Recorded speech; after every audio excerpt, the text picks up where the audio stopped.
Hai guys, bulan Dzulhijjah merupakan bulan ke-12 dan merupakan bulan terakhir dalam kalender Islam. Pasti dari kalian masih banyak yang bertanya-tanya nih, kenapa kok dinamakan bulan Dzulhijjah ya? Dikutip dari laman Kementerian Hukum dan Hak Asasi Manusia, kata Dzulhijjah berasal dari kata Zul, yang artinya pemilik, sedangkan Al-Hajjah memiliki arti haji. Sehingga kenapa bulan ini dinamakan Dzulhijjah? Karena sejak zaman jahiliyah, orang Arab telah melakukan ibadah haji di bulan ini. Hal tersebut merupakan bentuk pengamalan dari ajaran Nabi Ibrahim pada saat itu.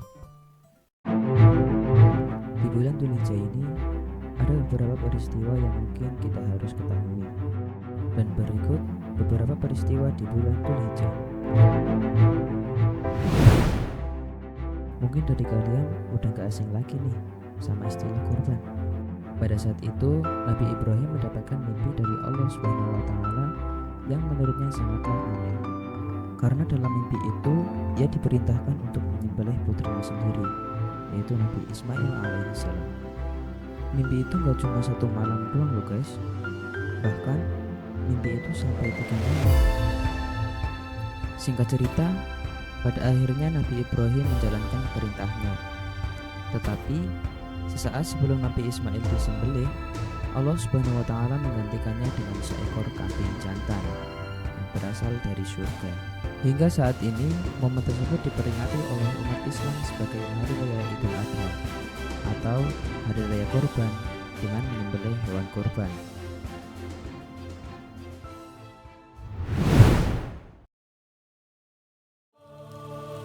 Nabi Isa merupakan putra dari Maryam, seorang wanita suci yang mengandung Nabi Isa melalui kehendak Allah Subhanahu wa taala tanpa hubungan dengan laki-laki. Diketahui Nabi Isa lahir di Baitul Laham, sebuah kota yang terletak sekitar 9 km di selatan Yerusalem pada tanggal 4 Dzulhijjah. Dan apabila kita berpuasa pada hari ini akan menghilangkan kesusahan hidup dan kefakiran.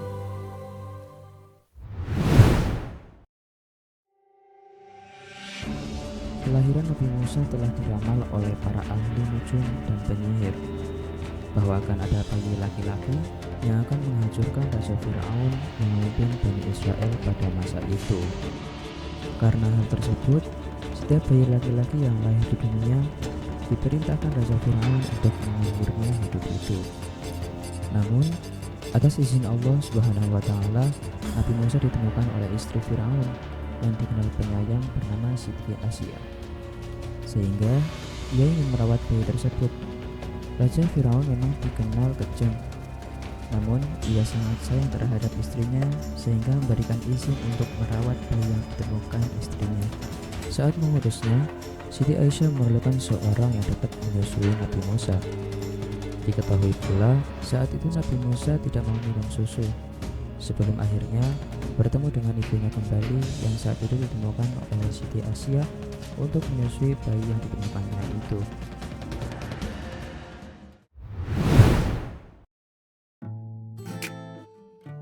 Setelah melakukan kesalahan dengan makan buah khuldi dari surga, Nabi Adam dan Siti Hawa mendapatkan hukuman dari Allah Subhanahu wa taala dengan diturunkan ke bumi secara terpisah.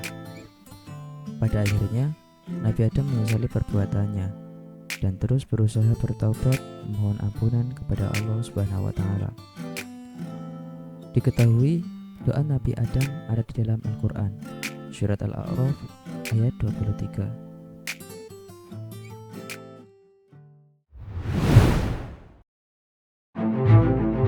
Kebayang gak guys, kalau ada seseorang yang keluar dari perut ikan paus?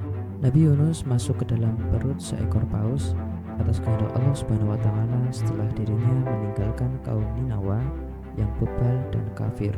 Ketika di dalam perut paus, Nabi Yunus terus memohon kepada Allah Subhanahu wa taala agar diselamatkan.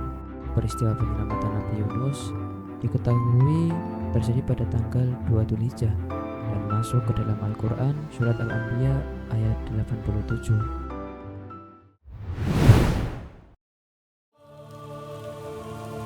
Nabi Zakaria merupakan nabi yang terkenal akan sopan satunya dalam menyampaikan ajaran Islam kepada masyarakat. Hingga suatu ketika Ia dan istrinya Maryam merasa khawatir karena tak kunjung dikaruniai anak oleh Allah Subhanahu wa taala sebagai penerusnya dalam berdakwah. Pada akhirnya ia dan Maryam memanjatkan doa kepada Allah Subhanahu wa taala untuk meminta keturunan. Doa Nabi Zakaria terdapat pada Al-Quran surat Maryam ayat 4 sampai dengan 6.